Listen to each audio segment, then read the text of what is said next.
자, 이번 이야기는 시청자 테슬러즈님께서 찾아와 주셨습니다. 바로 테슬러즈님을 만나 뵙도록 하겠습니다.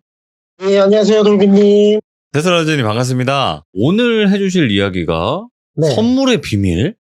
예. 저는 이제 이 얘기를 최근에 보험 파시는 형님이 한 분 계세요. 이 형님 오랜만에 만날 일이 있어서 만나서 얘기 듣다가, 형님, 저기 영업하시는 분이니까 뭐 그런 얘기 아는 거 없냐고 얘기하다가 이제 듣게 된 그런 얘기라고 생각해 주시면 될 것 같습니다. 알겠습니다. 자, 네. 그러면 도대체 어떤 비밀이 있을지 출발을 네. 해보도록 할게요. 렛츠가! 길이십니다. 길이십니다.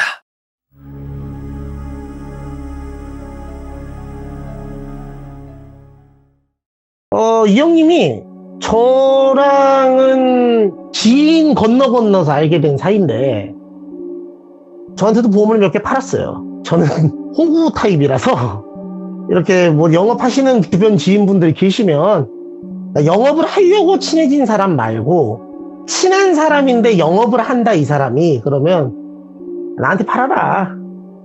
필요한 거 있으면 내가 몇 개 사줄게. 어디 가고, 애먼 거 뭐 이상한 거 아쉬운 소리 하지 말고, 대신에 뭐 혜택이나 사은품 같은 거 있으면 그런 거나 좀 짱짱하게 챙겨줘라. 약간 이런 스타일이라 그 형님이 먼저 팔아주겠다고 하는 사람 흔치 않은데 정말 고맙다. 그래서 이제 약간 친해지게 되고 호영호재하게 된 그런 사이인데, 이 형님이 지금 저보다 나이가 5살 정도 많으시니까 이제 40대에 접어 들어가시는 분이에요. 근데 이제 이분이 저랑 같이 지방분입니다. 근데 이제 같은 지역은 아니고 타 지역 분이신데, 그러니까 이 형님도 저랑 좀 친해지게 된 계기가, 유종님들 중에서 이제 지방에서 올라와서 혼자 타지살이 일찍 시작하신 분들이 계시나 모르겠는데, 지방 사람들은 좀 서울에 처음 올라와서 생활하다 보면 저 때만 하더라도 그런 얘기들이 있었어요. 막 지방에서 이제 뭐 서울 놈들은 잠깐 눈 감고 있으면 코를 베간다더라. 참 무시무시한 동네다. 정신 바짝 안 차리면 큰일 난다. 뭐 이런 얘기를 들으면서 이제 긴장하면서 올라와서 빡빡하게 이제 여기서 쭉 살아오신 분들은 뭐 인간관계도 이쪽에서 쭉 맺어 오셨고 커뮤니티가 다 있는데, 혼자 이제 여기서 자리 잡고 조금씩 해 나간다는 게 사실은 쉽지 않은 부분들이 있거든요. 이 형님도 그렇게 쭉 살아오셨길래 여러 가지로 이제 공감대가 좀 형성이 된 거예요. 네. 그래서 이제 그런 얘기를 하다가 이 형님이 내가 예전에 만났던 여자 얘기 같은 걸 하시다가 연애 얘기가 나왔어요. 왜냐면 제가 말씀드렸나 모르겠는데 이제 올해 초에 이별을 경험을 했었기 때문에 이제 이런저런 얘기를 하다가 야, 뭐 그런 거 아무것도 아니야. 내가 기가 막히게 정말 엄청난 일이 있었던 거 너한테 얘기해 줄게 하면서 이제 말씀을 해주신 거예요. 근데 이제 이분이 20대 중반쯤에 만났던 여자친구가 있었대요.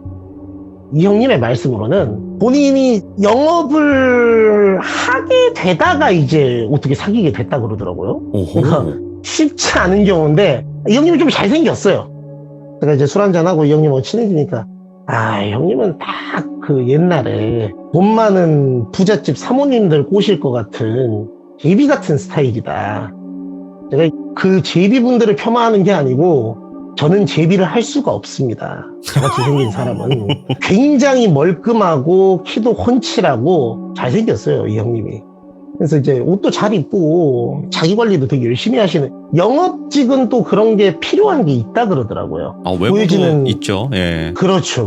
보여지는 이미지가 굉장히 중요해서, 그래서 이 형님 말씀으로는 보험 판매를 하다가 본인 말로도 똑같이 설명을 해줘도 상품을 조금 더 아리따운 여성분께는 좀 친절하게 설명을 해줬대요. 네. 근데 그 여성분이 좀 그랬었는데, 그 형님이 말투가 되게 젠틀해요. 그러니까 약간 제가 얘기를 해보면, 보통 제가 지금까지 만나본 보험 영업하시는 분들은 말씀을 굉장히 빨리 하시는 경향이 있어요. 뭐 이거는 어쩌고저쩌고 해가지고 이렇게 하고 뭐 이렇게 할 수 있는 이런 보장 내용입니다. 이렇게 한다 그러면 이 형님은 그렇게 안 하시더라고요. 굉장히 느리게는 안 하는데 비유를 많이 하세요. 뭐 예를 들어, 고객님, 저희가 인생이 마라톤이라고 하지 않습니까? 긴 마라톤의 여정을 뛰다 보면은 우박을 맞을 때도 있고, 이쯤에 내 인생에 해가 뜨겠지라고 생각하는 타이밍에 해가 뜨지 않는 경우도 있지 않을까요? 뭐 약간 요런 식으로 말씀을 하세요.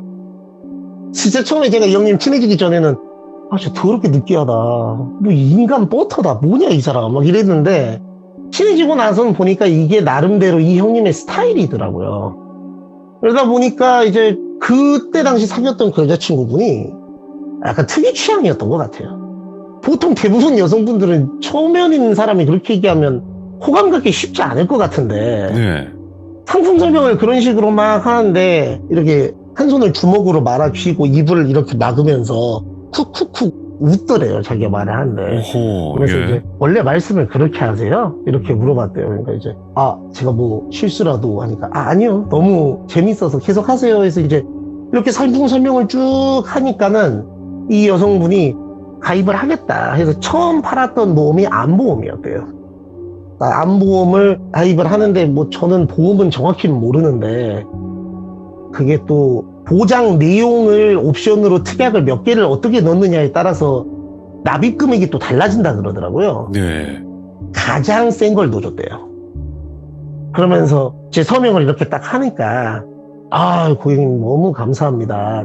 긴 시간 내주셨는데 이 상품 설명하고 싹 다 이거 가입 서류까지 싹 다 쓰는데 그날 대충 카페 앉아서 얘기한 시간이 거의 뭐 한 50분 정도 됐다 그러더라고요. 오, 꽤 길었네. 그렇죠. 근데 이제 저도 물어봤어요. 아니 뭔 얘기를 그렇게 하고 있냐 했더니 그 여성분이 이것저것 질문을 하면서 이런 특약도 넣고 싶고 이것도 하고 싶고 본인이 한국에 혼자 살고 있다고 말을 하더래요.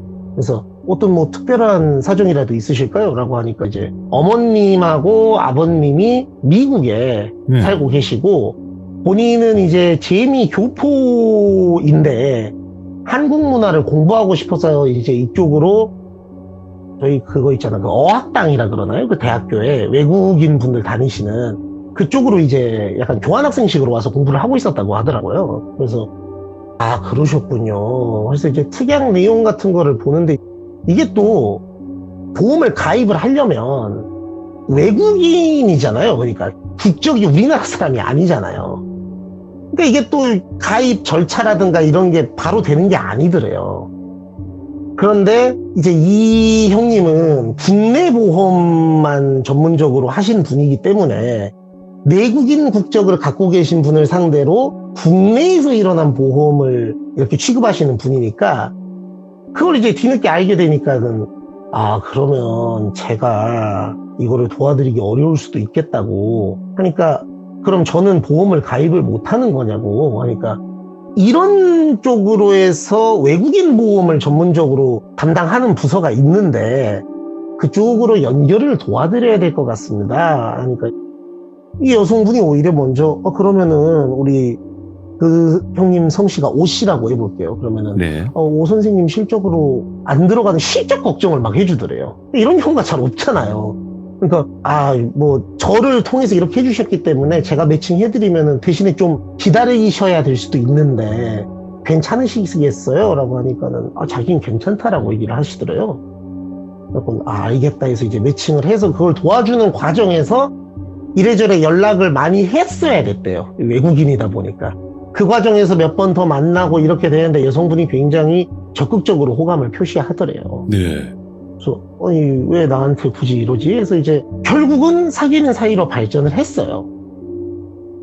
그래서 잘 만나고 그 뒤에 별일 없이 대략 한 3년여 정도의 시간을 교제를 하셨다고 하시더라고요. 이제 문제는 그 이후에 발생을 하는데 이 여성분이 다 좋은데 집착이 조금 심하셨대요. 타지에 홀로 오래 사시다 보니까 네. 기댈 수 있는 비빌 언덕이 이 형님 뿐이잖아요. 근데 이 형님은 영업직이기 때문에 출퇴근 시간도 일정하지 않고 고객이 부르면은 튀어나가야 되는 입장이고 네. 데이트를 하다가도 보험가입 문의가 오면은 데이트가 중단이 되는 경우도 많이 있었고 영업직이 그렇다 하더라고요. 뭐 다 그런지는 제가 모르겠습니다만. 근데 분명히 이제 이 형님이 말을 했대요. 이 형님은 원래 연애에 그렇게 뜻이 별로 없었던 게 이런 거를 다 이해해 줄 수 있는 사람이 별로 없기 때문에 자기가 연애를 몇 번 해보니까 난 그냥 돈이나 왕창 벌어서 맞다. 이 형님이 또 저랑 친해졌던 이유가 이 형님도 집 사세요. 그러니까 난 또 돈이나 많이 벌어서 우리 양이 좋은 거 해줘가지고 최근에 안 그래도 명품 그 고야드 브랜드 있지 않습니까? 오. 거기서 양이 밥그릇을 해다 줬다고. 거기서 그런 게 나와요? 그런 게 나온대요. 전 몰랐는데 뭐 하나에 거의 뭐 100만 원 선 가깝다 하던데 나는 우리 양이 이거 벌어서 이런 거 해줄 거야 이러셨던 분인데 아니나 다를까 연애를 이제 몇 년 지속되다 보니 이 여자친구분이 처음에는 서운해도 그걸 내색하지 않다가 종종 입이 빼죽 나와 있거나 혹시 연락 안 돼서 그래? 막 이렇게 물어보면 아니야 나 아무렇지도 않아 왜? 뭐 잘못한 거 있어? 막 이런 거 있잖아요. 사실 이게 삐진 거랑 화난 거랑은 전혀 엄연히 다르니까요. 네. 그렇죠. 그래갖고 이런 게 이제 지속이 되니까 이 형님이 이게 감당이 안 되더래요. 그래서 이제 몇 번 얘기도 했대요. 예를 들어 그 여성분 이름이 지현이라고 해볼게요. 지현아, 잠깐 앉아봐.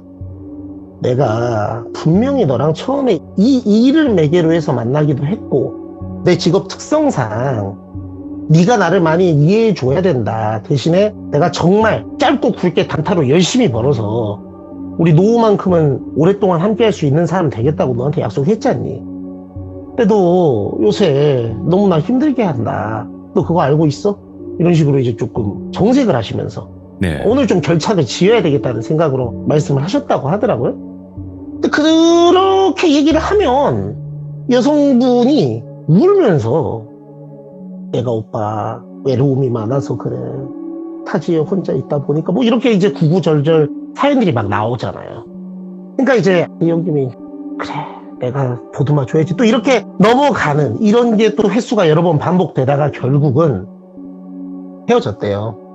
예. 남성분이 정말 이제 고급진 레스토랑에 데려가셔서 코스 요리를 정식으로 쫙 먹인 다음에 옷을 좋은 데 가서 한 벌 사 입히고 머리를 잘라준 다음에 제가 인터넷에서 본 그 얘기가 생각이 나더라고요. 그 형님도 그 생각을 하고 그런 것 같은데 그 뭐 인터넷에 그 밈처럼 돌아다니는 글이 있습니다. 여자친구가 자기를 뭐 목욕탕 데리고 가서 목욕시켜주고 머리 잘라주고 옷 사 입히더니 너 이제 깔끔하고 이뻐졌으니까 다른 사람한테 가 이러면서 이제 뭐 헤어진 얘기가 있어요. 근데 이게 약간 그 남성분이 어디 네이트판 같은 데 올려서 꽤 유명해졌던 글이라 예. 저도 이 글을 봤던 기억이 나는데 꽤 유명한 글이라 아마 보신 기억이 있으신 분들이 있을 겁니다. 근데 이 형님이 그거를 패러디를 한 건지 뭔지 모르겠는데 자기는 어쨌든 진심을 담아서 오랜 기간 함께한 사람에게 딱 베풀 거 베풀고 이제 그 여성분은 꿈에도 몰랐죠. 그런 얘기를 그날 듣게 될 거라고. 그래서 이제 헤어지기 직전에 차에서 이제 말씀을 하셨대요.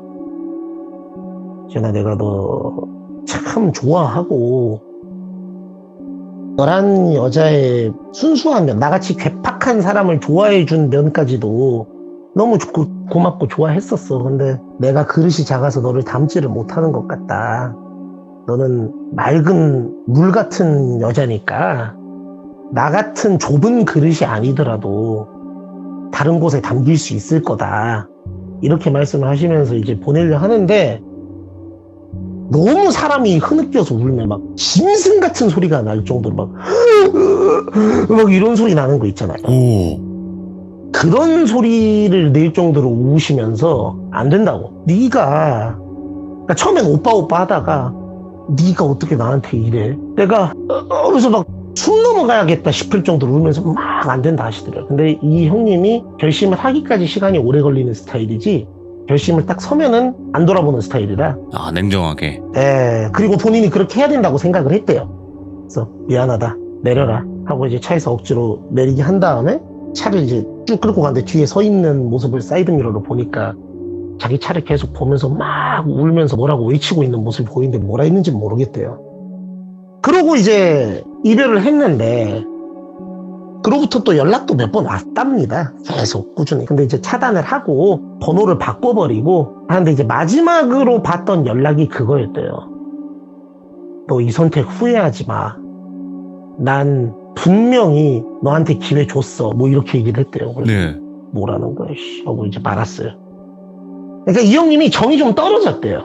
예. 처음에는 이제 약간 좀 미안한 그게 있었는데 자꾸 그렇게 하니까 저희가 네. 이제 좋은 말도 한두 번 듣고 엄마가 공부하라는 말도 한두 번 들어도 기분이 별론데 계속 그러면은 아씨 알아서 한다고 약간 요렇게 되듯이 뭐래 씨 짜증 뭐야 정신병자야 뭐야 이러고 이제 끝났대요. 네. 근데 그로부터 이제 몇 년의 세월이 흘렀는데 이 형님은 열심히 또 영업하고 있었죠.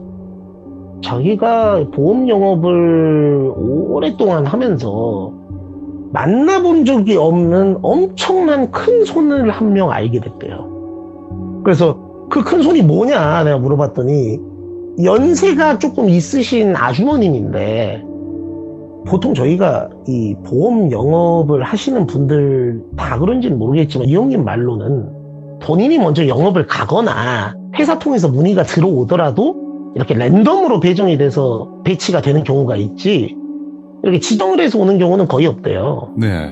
근데 이제 지정을 해서 예를 들어 회사에서 이제 오대리 이번에 저기 어디 지점 통해서 보험 문의가 왔는데 그 말씀하시는 게 오대리 얘기하는 것 같아 라고 이제 상급자가 얘기를 하더래요. 그러니까 어허. 저요? 누구신데요? 그랬더니 인적사항은 정확히 모르고 뭐 조금 나이가 있으신 아주머님 같다고 하는데 라고 하시는 거예요. 그래서 알겠습니다 해서 이제 약속을 잡고 댁으로 방문을 드릴까요? 아니면 유선 상담을 하시겠어요? 라고 이제 여쭤봤더니 카페에서 보자고 말씀을 하셔서 이제 카페를 갔는데 카페를 지정을 했는데 이 형님이 기분 더럽대래요.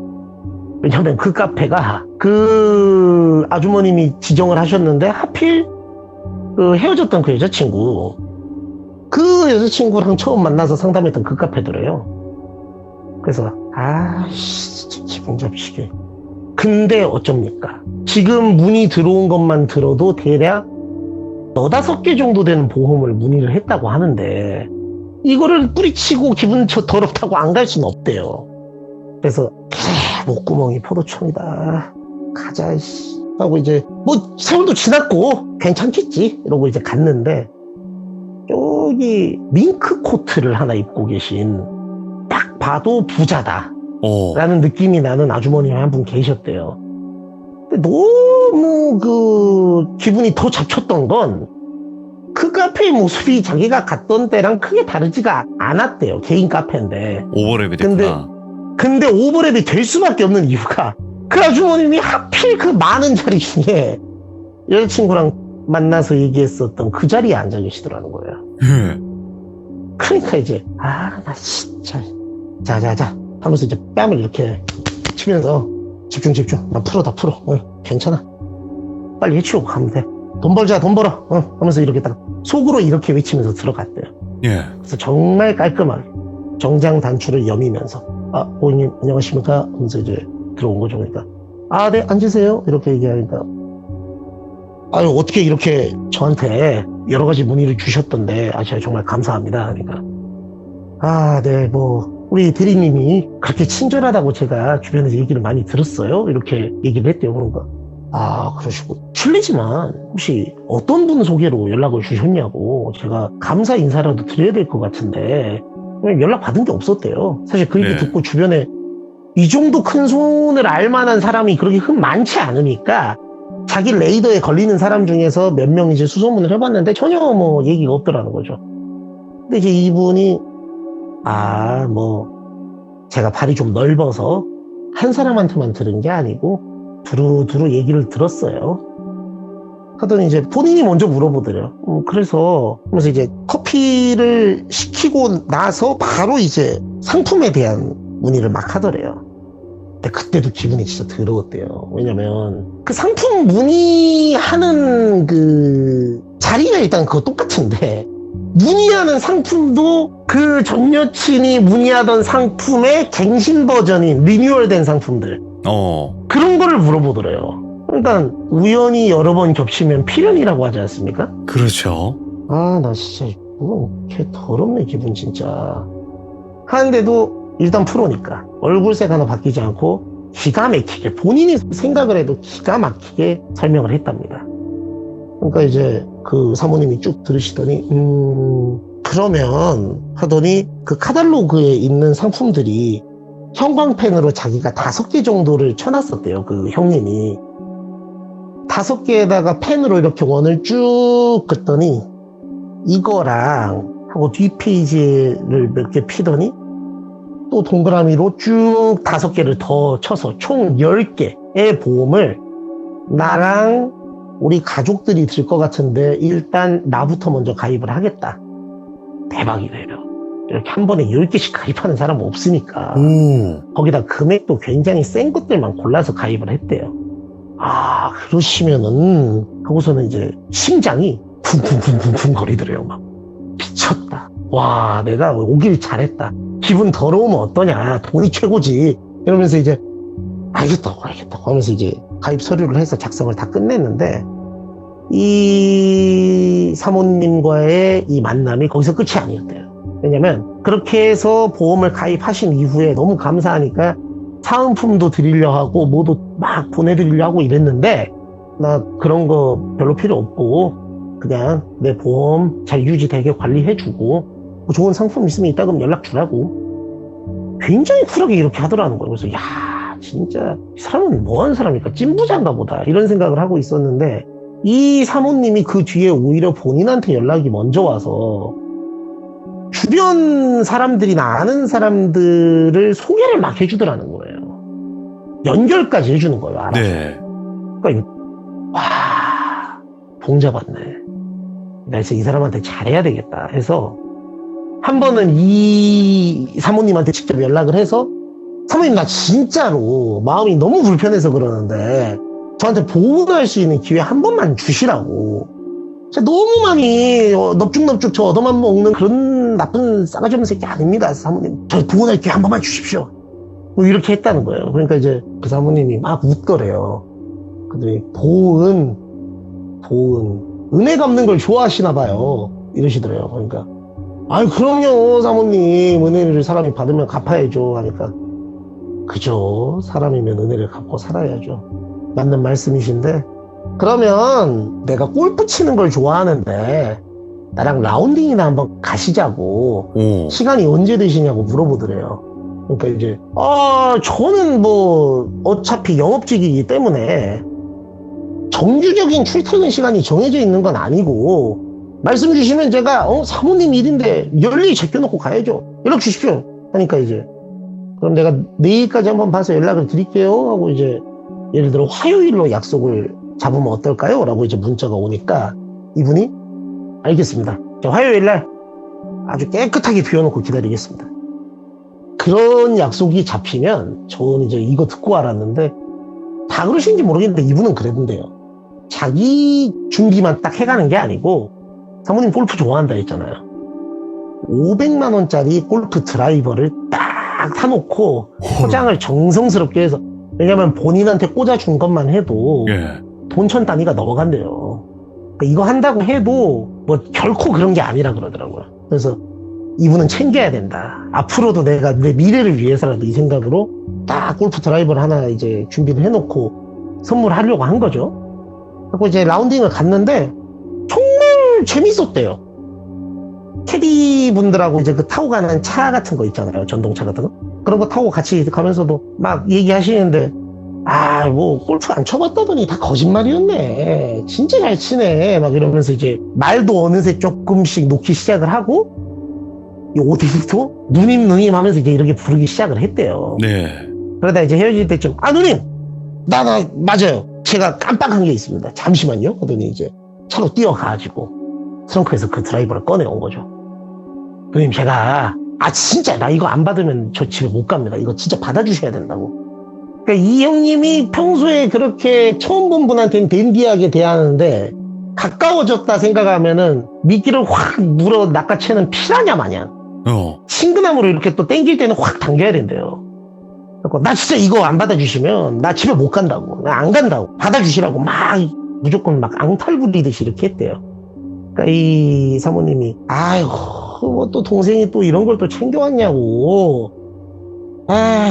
알았다고. 내가 그럼 이거 받고 동생 나랑 가까운데 식사나 좀 하러 가. 라고 하시더래요. 그러니까 식사요? 지금요? 그러니까 저녁밖에 안 됐잖아. 식사 같이 하러 가. 내가 뭐 줄 것도 있고 해서. 그러니까 알겠다고 해서 이제 갔는데 매운탕 집이었대요. 매운탕 집에 가가지고 내가 여기 종종 오는 곳인데 맛이 참 괜찮아. 내 동생 데리고 한번 오려고 생각했는데 오늘 이런 걸 받았는데 내가 어떻게 그냥 보내냐고. 그래서 이제 그럼 감사히 얻어 먹겠습니다. 또 얻어 먹을 땐 또 시원하게 얻어 먹어야 된대요. 네. 그래서 이제 먹으면서 막 또 신나게 살아온 얘기하고 막 하는데 너무 재밌게 시간이 가는데 또 헤어질 때쯤 되니까 이 누님이 동생 이리 와봐봐 하시더래요. 그러니까 왜요 누님? 그러니까 잠깐 와봐 하더니 본인 차 트렁크 쪽으로 데리고 가시더라고 하더라고요. 그러더니 거기서 이제 조그만한 정육면체 모양의 함 같은 걸 이렇게 꺼내셨대요. 그래갖고 그걸 꺼내가지고 거기서 뭘 여는 게 아니고 그거를 그대로 이거 갖고 가.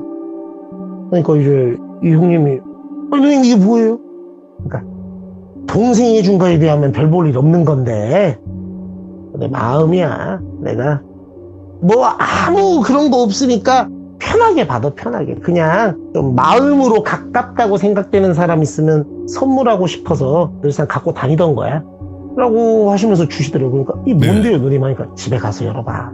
여러 말 하지 말고 가 나 피곤해. 그러니까 알겠습니다 누님. 들어가세요. 고맙습니다 누님. 또 연락해요 하고 이제 들어가는데 너무 궁금하잖아요. 그러니까 이게 누님 차가 갈 때까지 기다렸다가 주차장 뒤편에서 통화하는 척을 하면서 차 빠지는 거 보고 뭐야? 근데 부자 사모님인데 뭐 아무것도 아닌 걸 하진 않았을 것 같은데 뭐지 하고 기대를 하면서 딱 열었더니 팔찌가 있더래요. 그래서 웬 팔찌야? 하고 이렇게 찾는데 뭐 사이즈도 딱 맞더래요.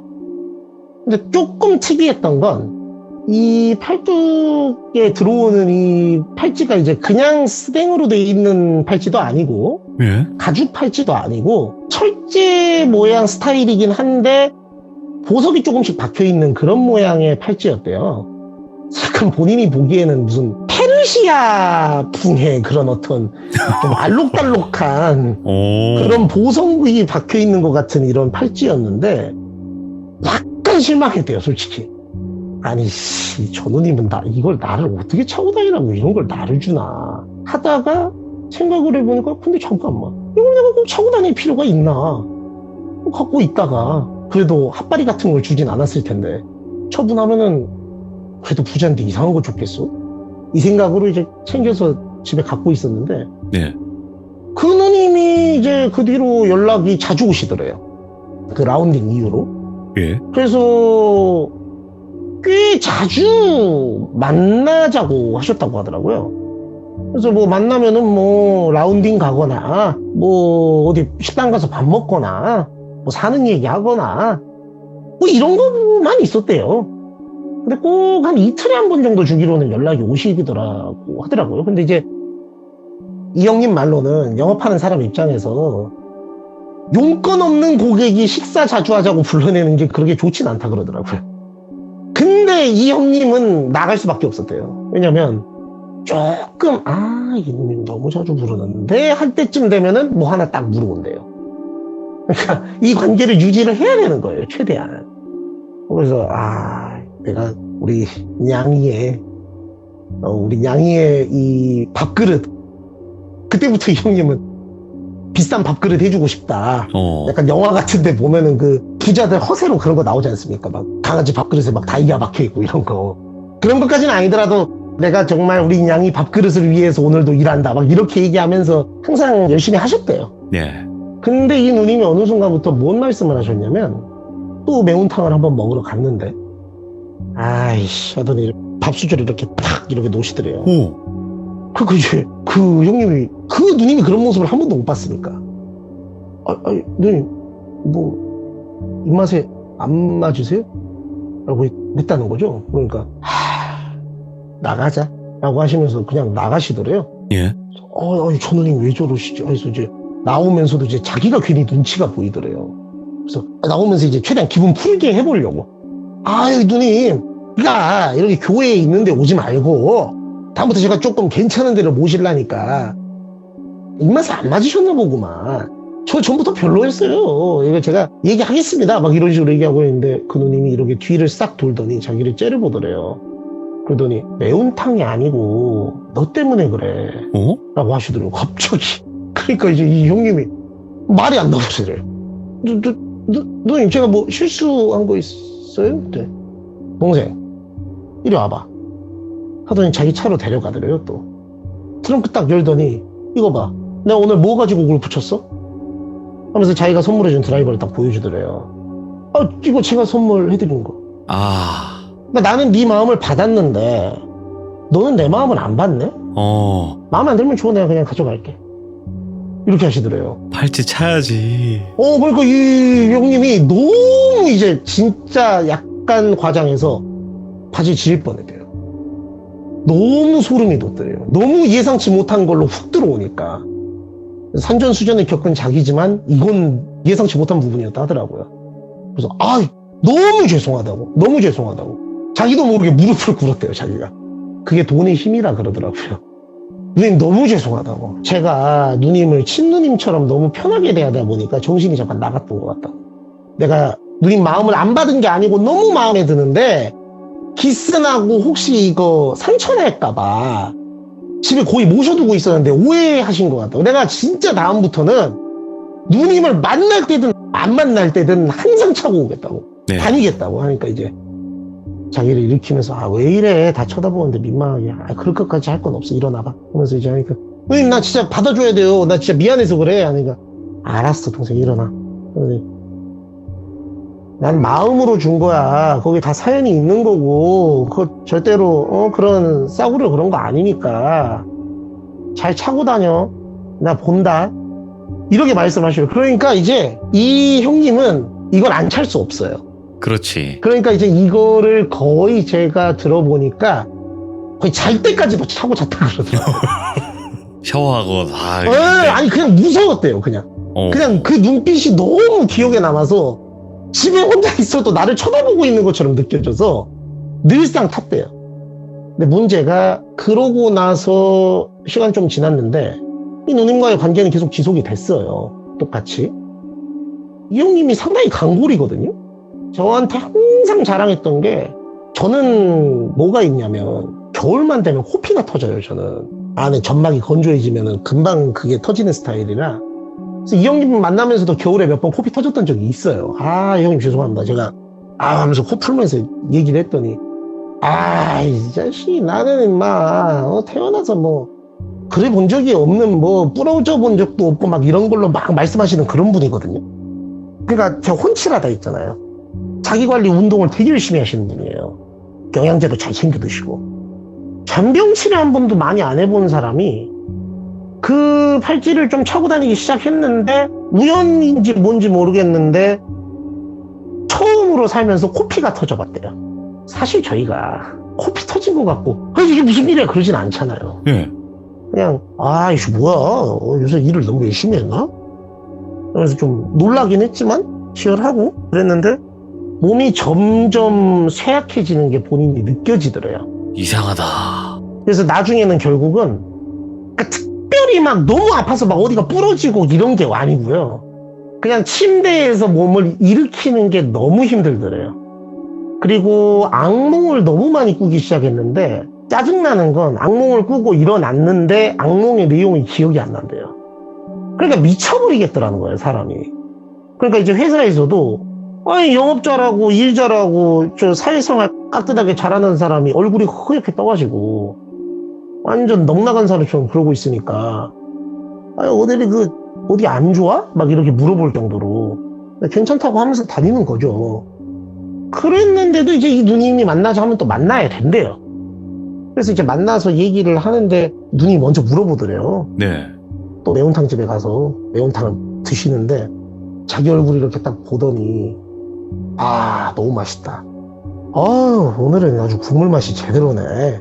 하더니 동생은 얼굴이 너무 안 좋네. 무슨 일 있어? 그러니까 이제 이 형님은 어떻게 뭐 그런 걸 얘기를 또 하겠어요. 뭐 네가 준 팔찌가 이상해 이럴 수도 없잖아요. 그러니까 그냥 요새 좀 피곤한가 봐요 이렇게 말씀을 하셨는데 이 누님이 그러지 말고 혹시 뭐 돈 급한 거 뭐 이런 거 있어? 뭐 걱정 있으면 얘기하고 내가 도와줄 테니까. 아니요, 누님 그런 거 아니에요. 그래서 이제 목에 힘이 없으니까. 아이고, 축 처져가지고. 있어봐. 하더니, 마치 이 상황을 예상한 것도 아닌데, 차에 가서는, 이거 가져가. 하더니, 뭘 주더래요. 이게 뭐야? 하고 봤더니, 보약을, 한 첩을 딱 이렇게, 그 보약 담는 박스 있지 않습니까? 거기에 딱 담아갖고 주더래요. 누님 이게 뭐예요? 하니까, 아니, 동생이 전부터 희마리가 좀 없어 보이더라고. 내가 선물해주고 싶었는데 오늘 보니까 많이 안 좋은 것 같으니까 이거 잘 챙겨 먹어. 이렇게 주시는 거니까 너무 감사하잖아요. 그러면서 이제 속으로 내가 이런 누님을 팔찌가 이상한 애 있다는 생각을 했다니 내가 진짜 나쁜 새끼다. 더 자기 관리를 열심히 하자 해서 헬스장을 PT를 붙여가지고 더 열심히 다니기 시작했대요. 근데 그냥 딱 하나 말씀드리면 그렇게 시작한 지 이틀 만에 벤치프레스 들다가 기절해서 쓰러져 버렸대요. 몸이 너무 안 좋아서. 그리고 이제 그 병원에 실려갔어요. 그래갖고는 링거를 맞고 며칠 누워 있다가 병원에서는 이상 소견이 없다는 거예요. 전체적으로 검사를 해봤는데 영양실조 이런 것도 아니고 그래서 그냥 이유를 알 수 없다. 과로하신 것 같으니까 좀 쉬엄쉬엄 일하셔라. 뭐 이런 처방하고 나왔다 그러더라고요. 점점 죽겠더래요. 그러니까 나중에는 어느 정도까지 됐냐면 너무 기력이 없어서 지금 눈을 떴는데 여기가 지금 꿈인지 현실인지 분간이 안 되더래요. 예. 그래서 이대로 있으면 사람이 직감적으로 내가 죽겠다라는 생각이 들어서 이 형님이 원래 크리스찬이시라 점집 이런 데 가는 거 되게 안 좋아하시거든요. 네. 근데 죽겠어서 그냥 갔대요. 내가 이대로 죽는 것보단 낫겠다 싶어서. 그렇지. 그래서 가서 이제 그 신당 같은 데 앉아서 무당분이 기다렸대요. 무당분이 화장실 가셨다고 하더라고요. 들어오시는데 자기를 이렇게 보더니 자기 오른팔을 보면서 야! 하더래요. 그러니까 이제 이 형님이 놀라가지고 왜 그러시냐고. 그러니까 너 일단 나가. 너 나가서 너 그거 팔목에 감고 있는 거 풀어서 쪘다 던져버리고 와. 빨리! 그러더래요. 예 해서 이제 놀라가지고 힘이 없어가지고 자기가 너무 놀라는데 이 앉은 다리로 앉아있다가 일어나는데 힘이 풀려서 바닥에 철푸덕하고 넘어졌대요. 그러니까 아이고 저 모양이 될 만도 하지. 근데 내가 못 도와줘. 일단 그거 네가 풀고 와 라고 하더래요. 그러니까 알겠습니다 해서 네 다리로 거의 기어가지고 마룻바닥까지 나가서 그걸 풀고 놔두고 들어왔대요. 그러니까 무당분이 이렇게 한숨을 쉬고 있더래요. 그러니까 왜 그러시냐고. 그러니까 너는 왜 저런 거를 감고 다녀 팔에? 이러더래요. 아니 왜 그러시냐고. 저 지인분이 선물해 주신 팔찌라서 소중한 거라 감고 다니는 거라 했더니 소리를 빠락 지르시면서 묵시랄 놈의 새끼야. 어떤 미친놈의 새끼가 저런 걸 지인한테 선물해? 이러더래요. 그러니까 이제 아니요 저는 진짜 몰라서 제가 온 겁니다 막 이러기 막 말이 안 나오더래요. 그러니까 잘 들어. 너 저게 지금 뭘로 만든 건 줄 알아? 너 저게 뭔 줄 아냐고. 저게 뭐가 붙어있는 줄 알아? 너를 지금 잘근잘근 씹어먹고 있잖아 이 정신 나간 놈아 라고 하더래요. 그러니까 무슨 말씀이시냐고. 왜 저게 뭔데요 하니까 이제 혹시 그 귀족분들 그거 아시는지 모르겠어요. 메모리 스톤이라고 아세요? 그 뼈로 만드는 거구나. 아이고. 저게 사람 뼈 조각으로 저걸 만들어 갖고 있는데 저 여자가 몰라. 너랑 뭔지는 모르겠어. 그런데 너를 엄청 저주하고 죽이려고 작정을 한 년이 붙어 있는데 네가 저걸 왜 네 몸에 붙이고 댕기냐. 와. 그러니까 이제 이분이 이 형님이 너무 소름이 돋는 거니까 아니 이제 지금 정리가 안 되는데 그럼 저게 뭐라고요? 다시 해서 이제 몇 번을 다시 들어서 알았대요. 이해를 했대요. 그래서 이제 이렇게 되면 누굴 찾아가야 되겠어요? 사모님 찾아가야 될 거 아닙니까? 전화했대요. 누님 지금 바쁘세요? 그러니까 이제 근데 이 형님 말로는 그 누님도 직감을 한 것 같더래요. 네. 왜 지금 얼굴 보게? 이러시더래요. 그러니까 여쭤볼 게 좀 있어서. 그러니까 그래 그거 들고 와라. 그러시더래요. 아, 이 누님도 아는구나. 그래서 이제 현장에 나갔는데 어디서 볼까 했더니 또 그 카페에서 보자고 하시더래요. 그래서 카페에서 만났어요. 그래서 딱 들고 가서 그 힘없는 목소리로 막 소리 지르면서 얘기를 했대요. 사람들 보든 말든 상관없대요, 그때는. 그래서 왜 누님 저한테, 아니 저 진짜 누님 정말 좋아했고 마음으로 따랐습니다. 저한테 왜 그러신 거예요? 라고 물어보니까 이 누님이 그거 줘 일단 하더니 팔찌를 딱 가져가시더니 일찍도 물어본다. 뭐? 은혜를 갚아? 보온을 해야 돼? 야, 인간관계의 섭리를 그렇게 잘 안다는 놈이 내 딸한테 왜 그랬어? 라고 하시더래요. 그러니까 딸이구나. 네? 무슨 딸이요? 그러니까 톰에서 증명사진을 하나 딱 꺼내서 자기한테 이렇게 싹 들이미시더래요. 그 전 여친이죠.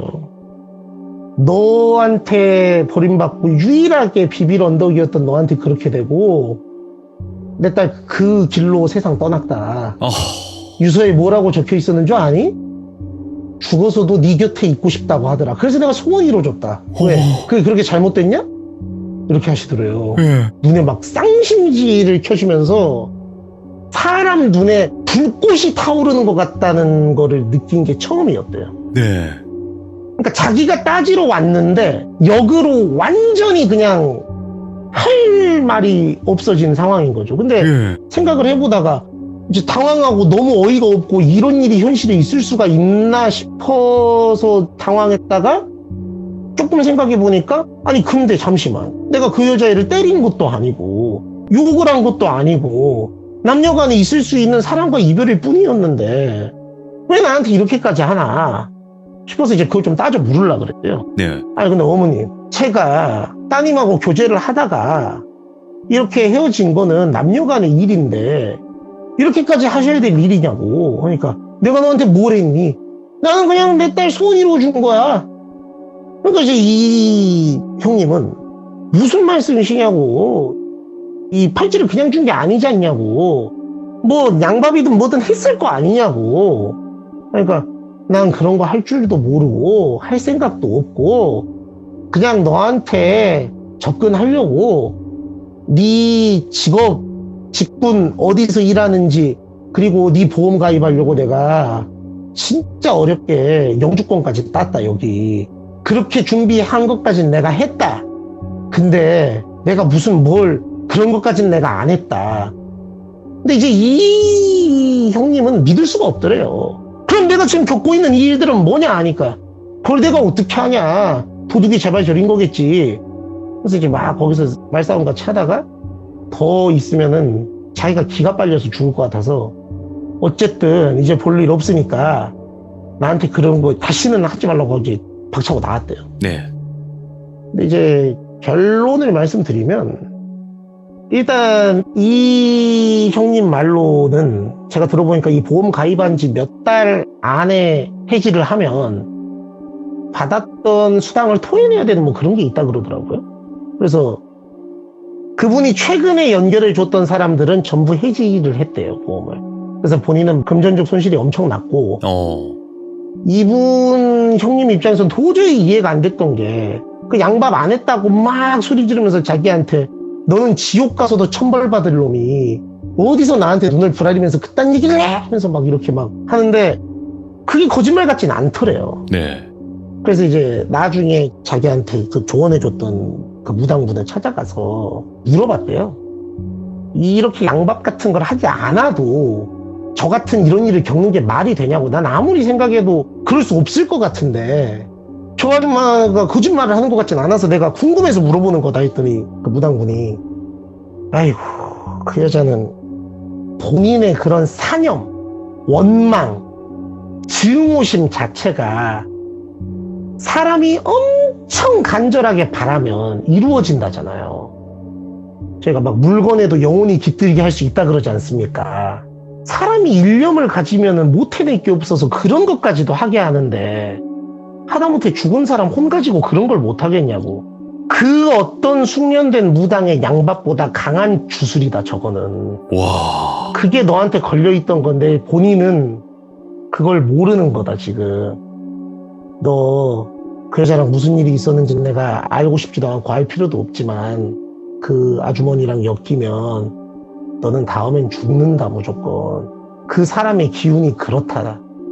내가 너를 처음 봤을 때 내가 뭘 보고 소리를 질렀는 줄 알아? 라고 하시더라고요. 모른다고 했더니 네 등에 그 여자애가 이렇게 포근하게 어부바듯이 안겨가지고 이렇게 부비적 하고 있더래요, 등에다가. 예. 그런데 무서운 건 한 손에 칼을 들고 있었대요. 그런데 세상 행복한 표정을 지으면서 부비적 하고 있더라는 거예요. 그러니까 그걸 보는데 제가 너무 소름이 돋아가지고 그래서 그랬던 건데 그 칼이 너를 안 찌른 걸 다행으로 알아라. 네. 그러니까 너는 영업하는 거 당분간 사람 가리면서 하고 그래라 해서 이 형님이 제가 알기로 한 6개월 정도 휴직을 내고 있는 돈 없는 돈 털어서 지방에 내려가서 좀 생활하시다가 좀 다른 일용직 전전하면서 조금 지내시다가 조금 나중에 일을 돌아와서 하셨다 그러더라고요. 이 얘기를 이 형님도 진짜 성격 이상한 게 이 얘기를 이별한 저를 위로해 주겠다고 한 거예요. 내가 겪은 거에 비하면 아무것도 아니야 이러면서 제가 이걸 듣고 할 말이 없는 거야. 그래서 형님 제가 죄송합니다 라고 제가 그랬다니까요. 그래서 하여간 이런 일이 뭐 있었습니다. 그래서 막 엄청 무서운 일은 아닌데 그냥 뭐 이런 얘기를 들어서 말씀을 드렸습니다. 네네. 근데 이제는 네. 불가능이란 없을 것 같아요. 정말.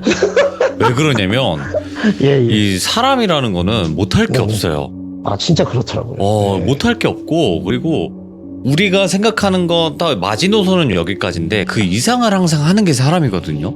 아 그러니까요. 그리고 또 사랑에 미쳐버렸을 때는 사람이 무슨 짓을 할지를 모르는 거예요. 그렇죠. 예. 맞습니다. 그러니까 이런 일들이 항상 있는 것도 아니에요. 하지만 없다고 가정하기에도 너무나 세상은 우리가 모르는 게 많다라는 거죠. 맞습니다. 그래서 저는 이 얘기를 듣고 더욱더 저희 루루와 단둘이 행복하게 살기로 했습니다.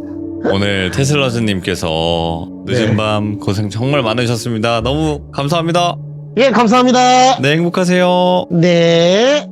아니 진짜 이런 일이 있을 수도 있겠구나 싶은 그런 이야기였어요. 왜냐면 그분의 입장에서는 딸이 이 남자 때문에 죽었다고 생각을 한 거고 그래서 그렇게 행동을 한 걸 테고 이 남자 입장에서는 남녀 사이에 그냥 이별일 뿐인데 왜 나한테 이렇게까지 하냐 이 서로의 입장이 분명히 있었을 것 같아요. 이야기를 들어보시고 누가 뭐 잘했다 못했다 라기보다도 여러분들의 의견을 댓글로 남겨주시면 좋을 것 같습니다. 시청해주신 모든 분들 감사드립니다. 고맙습니다.